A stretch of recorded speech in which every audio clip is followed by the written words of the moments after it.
વડોદરા જિલ્લાના ડભોઈ રેલવે ફાટક બહારનો વિસ્તાર ઈદગાહ વિસ્તાર વસાઈ વાલી જૈન સ્વાનેશ્વર પાર્ક અને દેસાઈ યાર્ડ વિસ્તારમાં છેલ્લા ઘણા સમયથી ઉભરાતી ગટરોથી લોકો હેરાન પરેશાન થઈ ત્રાહિમામ પોકારી ગયા છે।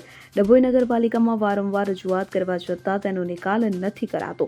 ડભોઈ રેલવે ફાટક બહાર વિસ્તારના 4 એરિયામાં લોકો ત્રાહિમામ પોકારી ઉઠ્યા છે। ગટરના ગંદા પાણીથી દુર્ગંધ સમગ્ર વિસ્તારમાં ફેલાઈ રહી છે, જેના કારણે આ વિસ્તારમાં કોલેરા ફાટી નીકળે તેવી દહેશત અને દુર્ગંધથી લોકો પરેશાન થઈ ચૂક્યા છે। ડભોઈ નગરપાલિકામાં રજૂઆત કરીને લોકોના ચંપલ ઘસાઈ ગયા છે અને આ વિસ્તારના કોર્પોરેટરો પણ રજૂઆત કરીને થાકી ગયા, છતાં પણ કોઈ જ તેનું નિરાકરણ આવતું નથી। નગરપાલિકા ખાતે સમયસર વેરો ભરતા હોય છે, છતાં પણ હાલમાં નાના બાળકો બીમાર પડી રહ્યા છે। લોકો રોજ કમાઈને ખાવાવાળા માણસ દવાએ કે કામ ધંધે જઈએ તેટલો ખતરનાક દુર્ગંધ મારી રહી છે। ગટરના ગંદા પાણીમાંથી અવરજવર કરવી પડે છે, જેના કારણે લોકો બીમાર પણ પડી શકે છે। આ વિસ્તારમાં રહેતા લોકો ઘરે ઘરે ઝાડા ઉલટીના અને બીમારીના ખાટલા જોવા મળી રહ્યા છે। હાલ સમગ્ર વિસ્તારમાં ગટરના પાણી જાણે વરસાદના પાણી હોય તેવું લાગી રહ્યું છે।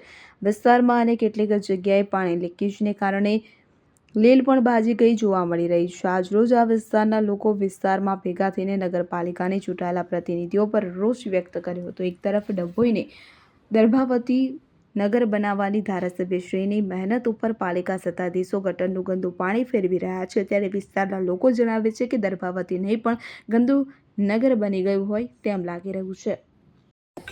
મોડી ભાગોલ ઈદગાહ મેલા में 2 નંબર એની મેં આવી કઈ વર્ષોથી આવી સમસ્યા છે। હવે અમારે એને કરવાનું, નગરપાલિકામાં બી અમે જઈને આવ્યા, નગરપાલિકાની બહુ રજૂઆત કરી, કોઈ રજૂઆત અમારી સાંભળતું નથી।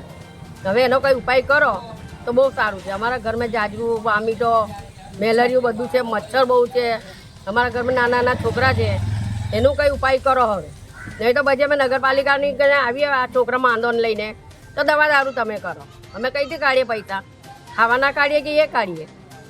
આવી અમારી વિનંતી વર્ષોથી આ બધું ચાલી રહ્યું છે। મોડી ભાગોલ બહાર ઈદગાહ વિસ્તારના અંદર આ ગટરોની સમસ્યા કઈ વર્ષોથી ચાલી રહી છે। અમે એટલી રજૂઆત કરી છે, એટલી કે અમારા કને રજૂઆત કરવાનો હવે કોઈ શબ્દો રહ્યો છે નહીં। અમે બી જઈને કંટાળીને થાકી ગયા છે। આવે છે, આવીને જોઈને જતા રહે છે ને એમને પોતા લોકોને આ લોકોને ખબર છે કે 2 નંબર વોર્ડના અંદર જે એના કોર્પોરેટર જે ઊભા રહ્યા હતા ને એ પોતે બી આવા પાણીમાં જાય છે ને હસી હસીને નીકળી જાય છે, પણ કશું કરવા રાજી છે નહીં। અમે એમને બી કહીએ છીએ, એ લોકો એવું કહે છે કે ભાઈ નગરપાલિકાના અંદર કોઈ વાતને માન્ય રાખતા છે નહીં, એવું કહીને અમે બી થાકી ગયા છે। નગરપાલિકાને એટલું જણાવું કે આનું તમે કંઈ નિરાકરણ લાવો, કેમ કે અહીં જે નાના નાના છોકરાઓ છે, બાળક છે, તમે આવીને ઘરોના અંદર ફરીથી દેખો બધા ઝાડા વામીટો ઉલટીના અંદર બધા જ ફસાયેલા છે। ના હોય તો તમે એક વખત આવો નહીં, જુઓ આ વિસ્તારના અંદર કેવી રીતે રહીએ છીએ। ના સમસ્યા કંઈ મહિનાની નહીં, જ્યારથી આ ગટર લાઈનનો પ્રોબ્લેમ થયા છે ત્યારથી આ સમસ્યા છે આ વિસ્તારમાં ને કોઈ આવતું છે નહીં। હવે જે ચૂંટણી આવે છે ને તે બધા આવશે।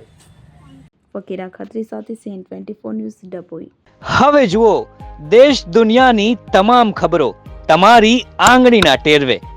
ઉઠાવો મોબાઈલ અને Google Play Store પરથી ડાઉનલોડ કરો અમારી CN24 ન્યૂઝ મોબાઈલ એપ।